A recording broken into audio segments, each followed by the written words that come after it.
you're angry for a reason. And I never tell anybody that you shouldn't be having the emotion you're having, because the emotion is there for a reason. And the key is to figure out what's under this. Where is the anger coming from? Where is the frustration coming from? Where is this depression coming from? So that you can work through it. You got to feel before you can heal that thing. But you want to have the people around you who know the difference between keeping you stuck in the muckety muck of it all and supporting you with. This is the Joy Act, where finding joy beyond divorce begins with your understanding that the depth of your heartache shows the depth of your capacity for joy. I'm Dr. Lisa Summerour, and together we'll use accountability, alignment, communication, and trust to transform your journey. It's time to step into the Joy Act. Hello and welcome to today's episode of the Joy Act. I'm Dr. Lisa Summerour, your host. I'm an accredited breakup and divorce coach, and today I'm going to be talking about the role that family and friends can play in a breakup or a separation or a divorce. And there's a lot to cover.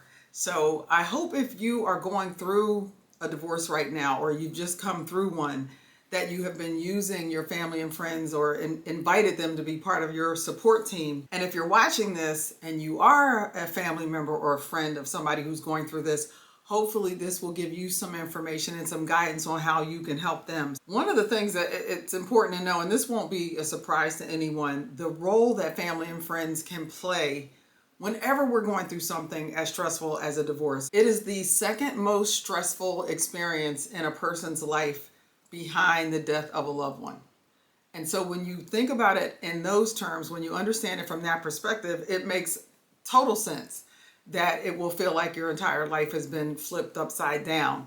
If you are in a relationship that's gone on a long time, I say divorce a lot because that's what people know. But the reality is there are some of you out there who have never been married, but your relationships coming to an end have been as, if not more, traumatizing to you than some people's divorces. You may not have had to go through as much legal paperwork to dissolve it, but it's been emotionally draining for you. So knowing the role of family and friends when somebody is going through this is really important.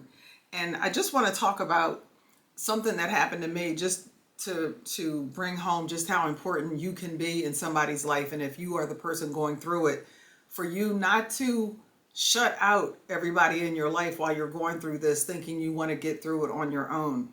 So I was going through, the divorce hadn't happened yet. We were separated, and a really good friend of the family stopped by to visit. And I was living around the corner from my parents, and we were buying a house.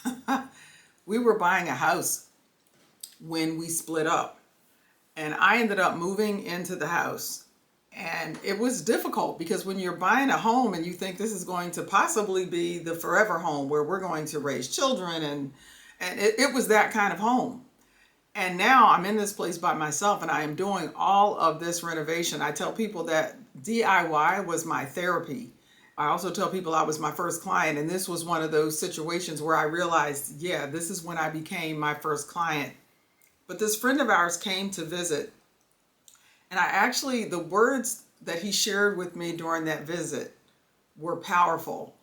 But it was the letter he sent me afterwards. And I actually have it hanging up on the wall here in my office. And every now and then I pick it up to read it, because what he shared with me in that letter, what he shared when he came to the house, and what he reiterated in that letter, was he reminded me of the person I was before the marriage and the things that I used to do. And if you know me, him mentioning Home Depot made 100% sense at the time, because I lived in Home Depot back then. But he talked about the things that I used to do, the things that I did to turn that house into my home. And just, this is who you were before you got married. This is the type of woman you were in your marriage. This is still who you are. And because of that, I know you're going to come through this and be fine. You're going to come through this and learn what you need to learn. And one of the things that he said to me that stayed with me was, we position ourselves to feel bad about things, often for no reason, and we do it for longer than probably is healthy for us. And God already knows this is what life is going to involve. These are things that are going to happen. And we are the ones that beat ourselves up. And he says, you don't need to beat yourself up because this didn't work out. You need to know who you are, know what you're capable of, and just get back on that path. Take the time that you need to do it, but get back on that path. And as I'm saying this to you right now, it's occurring to me just how deep those words went for me and just how they stayed with me, because it is very much a part of my philosophy as I'm working with people as a breakup or divorce and a divorce coach. And let me say this, because I've had a few people misunderstand what that means. We are not advocates. Well, let me speak for me. I am not an advocate of divorce. I am not an advocate or proponent of people just breaking up. No matter what my past relationship history looks like, that is not what I do as a breakup and divorce coach. I am here for the person who is going through that situation to do just what our friend, and his name was Vern, to do just what, and God rest his soul because he passed away a few years ago, to do just what Vern did for me in that moment, is to remind me of who I was and what I was capable of, and that I wasn't done. And that this situation in my life, going through this experience, going through a divorce, was not going to be a defining factor in my life that derailed me from living fully. And that is why I became a divorce coach, because that resonated with me. And as the years have gone by, because this was many years ago, as the years have gone by, it's become even more important to me as I meet more and more people who just seem to be shattered and don't really know how to recover from it. So talking about the role of friends and family, first, you need to understand just what I was just sharing, the emotional roller coaster that people go through when they have gone through a divorce. There is something we call the loss cycle that you're going to go through, and it's very much like the grief cycle. When someone passes away, you go through a grieving cycle. The loss cycle after a relationship ends is very similar to that, and people need to have the space to be able to do that, to be able to experience the loss, because I believe that you can only heal if you're allowed to feel everything that you need to feel, and that is what's going to allow you to heal it. Denying or ignoring the emotions is not going to get you to healing. It'll get you to a state of denial, and then those feelings, those emotions might come back and get you at a time when you aren't really expecting it. So you need to feel in order to heal. Another reason your family and friends are really critically important at this time is it can help you with the isolation. Your family and friends can be that connection that you need, just to remind you that the support's there when and if you need it, and that you don't have to go through this alone. And then the reason that support is so important, one, you get emotional validation from your family and friends. And just knowing that other people are there to listen, hopefully without a lot of judgment or any judgment, can be a huge comfort, because there are times when you want to talk to somebody. And I have a couple of girlfriends. We used to have a weekly chat. We started it during the pandemic and it just carried on. But I went through a breakup during that period. And so God knows they have heard probably more than they wanted. They were probably wishing we had more than just the three of us on these calls at one point, so that they weren't the only two having to tag team with me. But I thank God for them. It's not always easy to listen and not judge, because when we care about somebody and we feel that they have been hurt or wronged or mistreated in any way, or just when we see them in pain, it's easy to want to blame the other person. And it's going to be a challenge for many of you not to do that. And for you, if you're the person watching this who is going through this, it's going to benefit you to recognize that when it's happening, so that you can figure out how you want to deal with it. You're already you're in the middle of trying to figure this out, and you don't want to get a lot of unsolicited advice from people who really aren't professionals. And when I say professionals, they're not taking into account a lot of information that they may not even have, and they're just telling you what they think you want to hear because they want you to feel better, or at least they don't want you to feel as bad as you're feeling. Family and friends can give you the emotional validation. Being around people, having that kind of support is also really beneficial, because it'll help reduce stress and it can help support you mentally. So that release of oxytocin, it's a bonding hormone. And when you have people around you who you know are there to support you and they have your back, it actually does something to you physiologically that helps you maintain a level of calm or helps you to relieve or release the stress. And then a third reason that this is important is it can encourage the growth and that sense of a new beginning. I think if I was going to describe it in one word, it would be hope. Having people around who support you, that support from people who love you and care about you, it encourages you to want to take those positive steps forward when you're ready to do that. And it might even help you get ready a little sooner because they've been cheering for you. And so it gives you just a little bit more energy, a little bit more initiative to say, you know what, maybe they're right. Maybe I can do whatever this thing is that's going to get me out of this rut. And they are very likely to be the ones encouraging you and motivating you to do that. I will talk about the other side of that because that can happen at an inopportune time. It can happen too soon and it can be too much. As challenging as it may be, it is probably going to benefit you the most for you to be able to share with your family and friends what you actually need from them individually, specifically. What do you need from them? Now, it is okay if right now you're thinking, well, I don't know what I need from them. And that may be something you end up telling them because it's very likely that they're going to ask you, how can I help you? At least I hope they do. And I know some people would say, oh, that's not a good thing to ask somebody when they're traumatized or when they're stressed because it puts pressure on them to have, you know what? I'm just going to say this. Unless you were 13 or 14 going through a divorce, yeah, is it stressful? Is it a lot of pressure? Is it emotionally, it could be just devastating in a way that you could never have imagined. Yes, it could be all of that and then some. And if you were in an emotionally or an abusive relationship and a severely dysfunctional, and I say severely because I want to make sure more than the normal dysfunction in any relationship. If you were in an abnormally dysfunctional relationship, an abusive relationship, somebody asking you what you need from them, you really may not have a clue. And I would rather someone ask and you say to them, I don't know what I need, and not make that be pressure on you. You get to decide if just that question is pressure because neither one of you or your family member has been in this particular situation before where you're going through a divorce where they should know exactly what you need. You're the only person that might really know. Anything they do is going to be guessing. And so let's not compound the stress by just assuming someone asking you what you need is more pressure. If it is, say, you know what, I don't really know what I need right now. And even that question is a little pressure for me. So yeah, I don't know. If I think of something, I'll get back to you. But let's not make people feel bad because they asked the question, what do you need? Because I don't want anyone to assume that they know. So it could be emotional support. So I'm going to give you a couple of things that you might need that you might not have been thinking about, and this way you can share with them. So some of the things that you could end up getting from family and friends is the emotional support.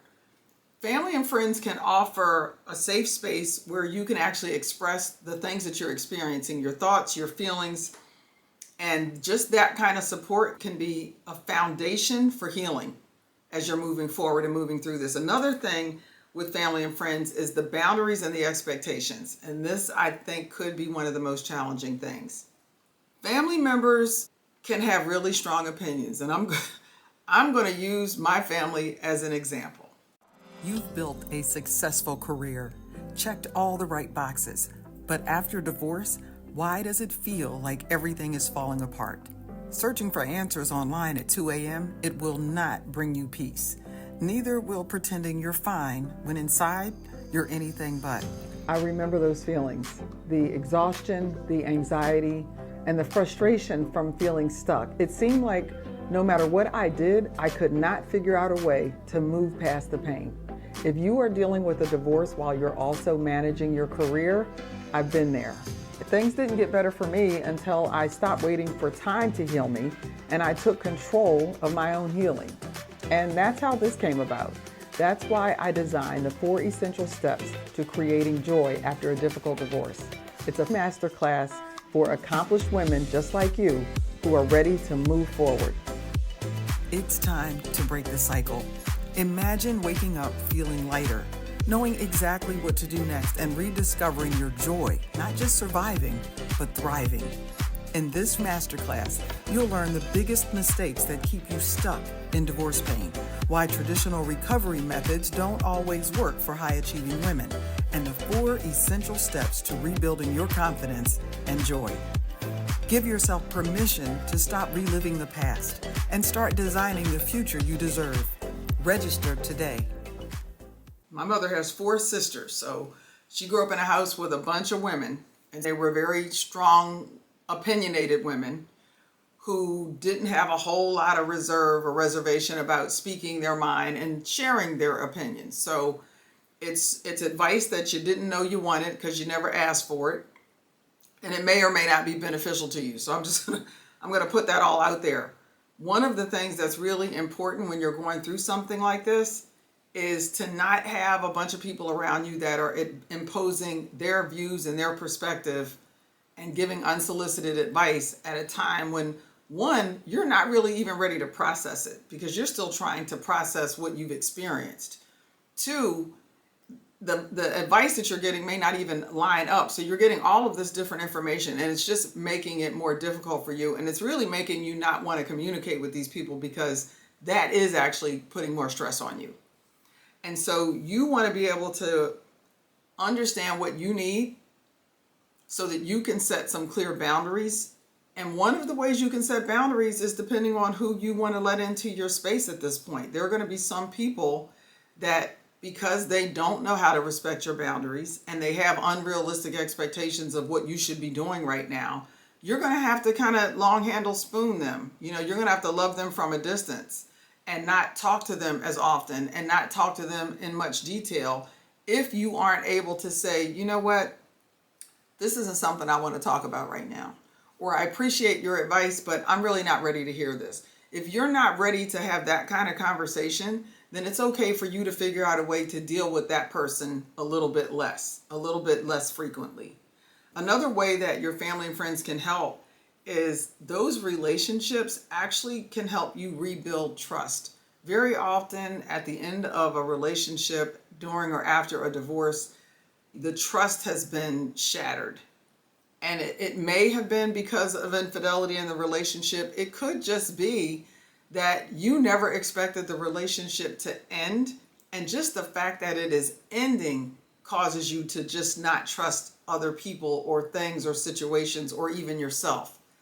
And so having a support group around you, having a few people around you, family, friends, who are just able to be there for you, having those consistent people in your life can start slowly building a really thin layer of trust that you're able to count on as you're moving forward. That's a huge thing because rebuilding the trust in yourself is one of those foundational things that's going to be necessary if you really want to get through this in a way that allows you to thrive. That conversation and that letter from Vern was one of those things, was one of those stories. That was emotional support. It was a conversation. It was somebody who was able to listen because I shared with him how difficult it was waking up in this house that I thought I was going to be living with this person and for the rest of my life, how difficult it was waking up in this house every day and doing this work in this house by myself and managing all the bills and everything by myself. When I found the house, that was not the plan for the house. And so I shared these things with him. And so getting that feedback from him, getting that story from him, and getting that support from him, it really did give me, it's like, you know what? It's nice that I know somebody outside of my family who didn't know me my entire life growing up. I met him as a young adult. And for this person to be able to step back into my life at this point and give me information that was so profound and so meaningful and so timely, that was huge for me. I could trust that there were people out there like that because I could trust what Vern did for me. And so it sometimes doesn't take a lot. It doesn't have to be some major thing that a person will do for you or that you will recognize. It's just that one thing at the right time from somebody that allows you to go, you know what? That gave me hope for today. That gave me hope for today. This letter's got to be 25. Oh my gosh, I'm going to say 1997. So I've had this letter for a long time. So let's talk about the role of family and friends, and they could be slightly different. There are things that you might expect from family that you might not expect from a friend. But let's just be honest. Some of us have friends that are as close as family members, and some of us have family members that we treat like friends, right? And so you have to know where these people fall in your life. Sometimes it's easier to share certain things with a friend because they are kind of once removed and you don't have the family dynamics that you have to navigate through with a friend that you might have with your family. You know, talking to your aunt or talking to your sister or your mom or your grandmom is probably a little different than talking to your girlfriend, you know, your best friend from high school, college, or whatever. She probably knows some things about you that they may never know. And that's by design. And so figure out who these people are. But, you know, your friendships can actually be this pillar of healing because of the emotional support that they're able to give. They're also able to be really good distractions for you. If you can have somebody in your life who is able to go, okay, are you ready to not talk about this today? And you can be at that place and then go, okay, I'm picking you up in a half an hour. Put on some jeans and some sneakers and a t-shirt, or get dressed, we're going to dinner. Whatever it is, it's that person who can take your mind out of the stress that you have been living under long enough for you to just get a breather, right? Just so you can have a breather. You need that time to not have that be the only thing that you're thinking about. You can also have really vulnerable conversations very often with your friends. Like I said, there are some things my mother used to say, I sent you to school and the playground to make friends. I'm not your friend. I'm your mom. And some people will be like, well, they could be your friend. And no, I understand what she meant, because there are, and she even said to me, there are things that my girlfriends know about me that you will probably never know. And you're going to have that same experience. I respect that 100%, because God knows there are things I don't want to know. Okay? I don't want to know. And so you can have vulnerable conversations with certain people where you might not have them with others. And in many cases, it will be that best friend that you're going to be able to have that really vulnerable conversation and share some things that you don't want to have coming back to you at Thanksgiving dinner with your family. They're just, they just know what the rules are, and they're not going to do that. You want to have a relationship where you're able to maintain that balance. And let me tell you what I mean by that. You want somebody who is going to be able to support you, but they're not going to take sides to such an extent that you are constant hearing negativity about your ex. I think that's the best way for me to put it. And I'm gonna be honest. You do want your girls to tell you how crazy they were and they were off, and I can't believe. But you're gonna have those conversations. It might be over a glass of wine or two or whatever, and you're going to probably go through that period where you need to hear somebody tell you how right you are to be as angry as you are, because you have a right to be angry if you're angry. If you're angry for a reason.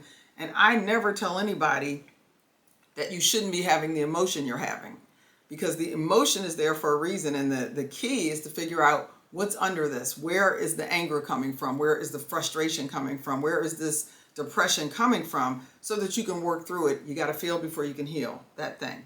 But you want to have the people around you who know the difference between keeping you stuck in the muckety muck of it all and supporting you with the support that you need and aligning with where you are in your healing process, and also being able to say, okay, let's move off of this right now. Let's do 5 more minutes of this, and let's not let this consume our whole evening together.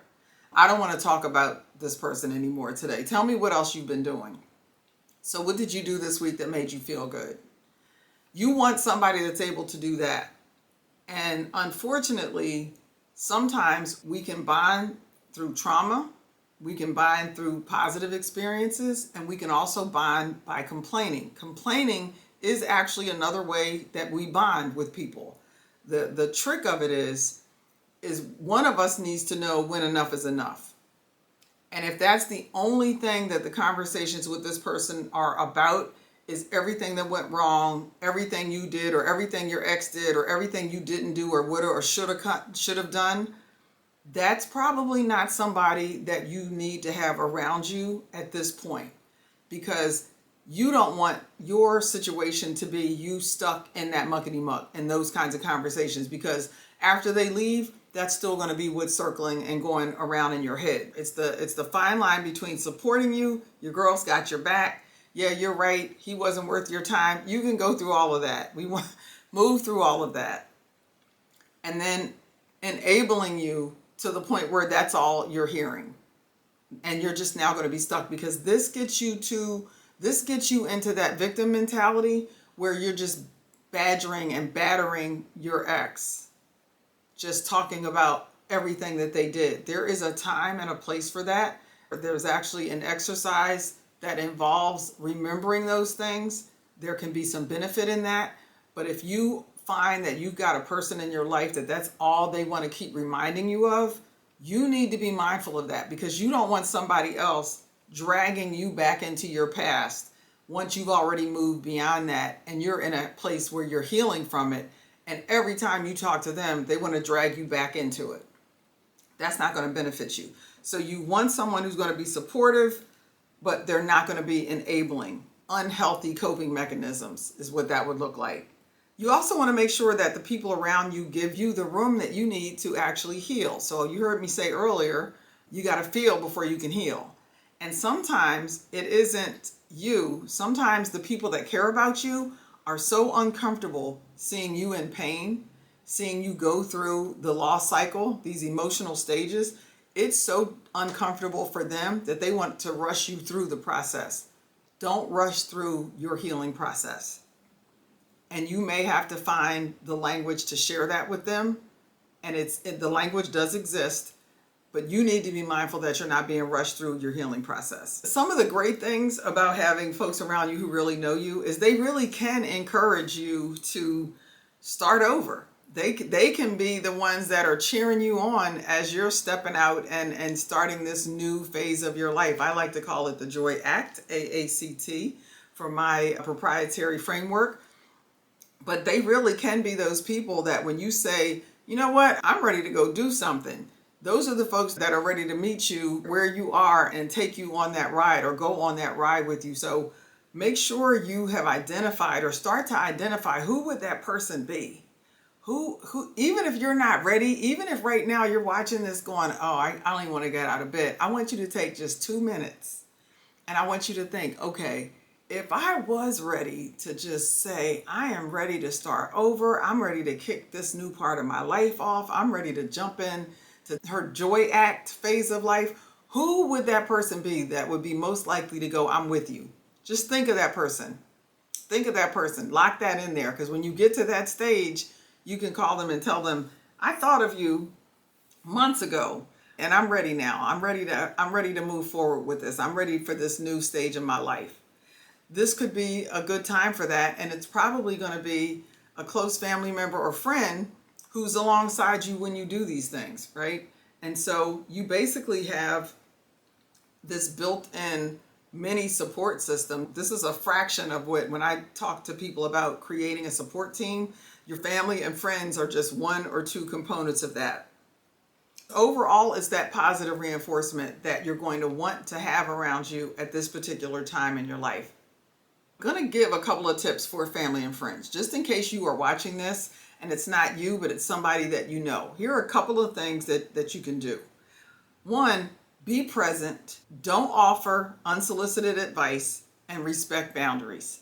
Be present. Don't offer unsolicited advice and be mindful of boundaries.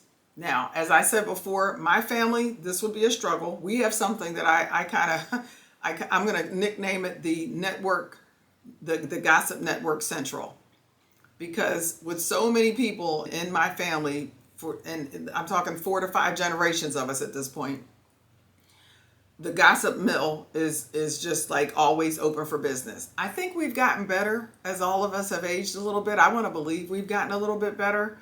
I try to be more intentional about it now, saying what I want to say to the person. reaching out to the person as opposed to doing, but we still do it. We all still do it. But you want to not rush to offer advice. You want to be there and let them know that you're there. You're available if they need you, and be there to listen. Be there to listen.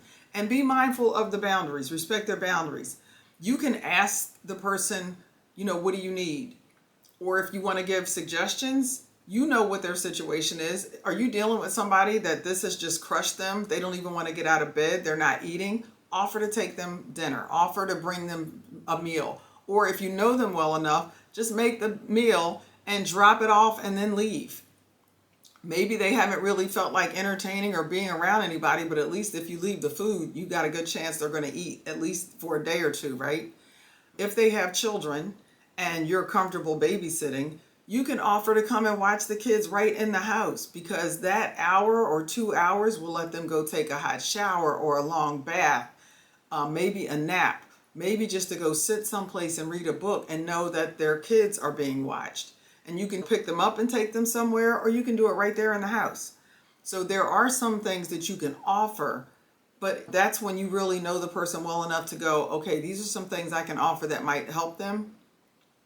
And I've heard of people, tag teaming, dropping the meals off at the house, or making sure that somebody came over and helped them open up their mail and go through it, or double check to make sure, when are your bills due? There are a lot of things that you can do, but it just depends on that individual, how well you know them, and what you either know that they need, or can ask them, what is it that you need right now? You can also be on the lookout for, do they need professional support at this time? When do you need to get professional help? When is it time for you to get professional support? And if you're a family or friend watching this, you can be on the lookout for these things too. But I would say, obviously, if you are at risk of hurting yourself or somebody else, you 100% need to reach out and get help. And if you don't know who to call, you could start with your physician, or you could call 911, right? If you are even having thoughts, of harming yourself, you should call 911 or get in touch with your primary care physician and let them know what's going on. If you have been going through the depression state and it's gone on for weeks and weeks and weeks, this might be a time for you to see somebody. And it could be temporary, because depression would be normal. Going through the loss cycle, it's not unusual that you might feel depressed. What could be a problem is if you're in any of the stages too long. And if whatever is going on with you emotionally, mentally, is causing a disruption in your day-to-day life that you can't stop. You may take a couple of days off work because of the stress. But if you don't feel like you can figure out when to go back to work, you've exhausted all your family leave time, you're at risk of losing your job, you're not able to take care of your children, you look around and you have stopped maintaining your home, and this has gone on for weeks and weeks, you are probably at a stage where you would want to get professional help in terms of a counselor or a therapist. And so I just want to make sure that that is out there, because this is also a time where it's easy for somebody to shut down and think that I can handle this on my own. I just need a little bit of time. And it turns into more time than you ever anticipated. And then you look around and realize that your life is in a complete shambles and you have no idea how to get control of it again. So figure that out. And if you are working with a coach, your coach is probably going to be able to tell you if you're at a point where talking to a therapist would be beneficial. Before I wrap this up, I just want to review a couple of things. There is definitely healing power in connection. So having a family member, friends, some people that are just in that close kind of core circle, just knowing that you have those people around you is going to be beneficial for your healing, because connection is going to help you heal. Connection is part of that healing process. The importance of balance. Yes, you're going to go through a variety of different emotional stages. And while you do want somebody who is very supportive of you where you are, and they understand and allow you to be in the pain that you're in, you don't want somebody that is just there to keep reminding you of the pain and to remind you of how difficult this was and how horrible it was and how badly you got treated and how you didn't deserve it. You don't want that to be the only conversation that you have. with this particular person. So you want to really be mindful of that if it starts to happen, so that you can remove yourself from that kind of negativity. And you don't want it to be about someone being upset with you because you're not doing what they think you should do right now. You get to be the boss of your life. You get to be the adult in your life. I just did a video a few days ago, and it said you have one job. You are 100% responsible for the job of living your life. And so you want to make sure that you have people who are also respectful of that your advice, their advice, when warranted, could be beneficial. But if that's all they're doing and they're getting upset with you for not taking their advice, that's tipped the scale, and that's problematic. Those relationships can be the thing that help you with your growth. They can actually encourage and promote personal growth for you, because those folks, the right people in your corner, are the ones that are going to remind you, like our friend Vern did with me. They're going to remind you of who you were, how you got through this, and now you're on the other side, and as painful as it is, you have an opportunity for things to get better. You're going to get through this. And when you're able to hear that from people who love you, who you admire and respect, it plants a seed in you. That's what it does. It plants a seed in you. And this thing is important. It's okay for you to ask for help. It's okay for you to ask for help. And it's also okay for you to sit and think, what do I need right now? If somebody asks me, what do I need? What's my answer? And it's okay for you to write down a list. You know what? I don't feel like cooking. Who do I know that can cook or order out? I have sent people those food delivery things. People that weren't feeling good, that were sick, and you can get online and have food delivered to their house. Let people know what you need. And if they're able to accommodate, great. Some of them will, some of them maybe not. But if they ask, it's like, you know what I could use? This would be great, or this would be great, or this would be great. Or I would like I just don't want to cook dinner tonight or for the next couple of nights. Or I need somebody to pick my kid up from school 2 days this week because I've got an appointment. Let people know when they can help you, because there are going to be a lot of people around that you may be surprised that they are willing and able to help. And the only reason they don't is they don't know what to do. As I wrap up, I want to remind people that healing through divorce is not just about moving past the pain. It's also about moving forward with a purpose. And that's where accountability, alignment, communication, and trust, that's A.A.C.T, act in joy. That's where that comes in. Finding support through your family and friends is priceless. But learning how to rebuild joy from the inside out is just as important. If today's conversation resonated with you and you are ready to move forward, I want to invite you to take my Masterclass, 4 Essential Steps to Creating Joy After a Difficult Divorce. No pressure, no fluff. This is just real actionable steps that can help you move forward. You will find the link to the Masterclass in the notes below. Thank you for being with me today. Please do share this episode with somebody that you think would benefit from hearing it. And I look forward to seeing you the next time. And in the meantime, act in joy.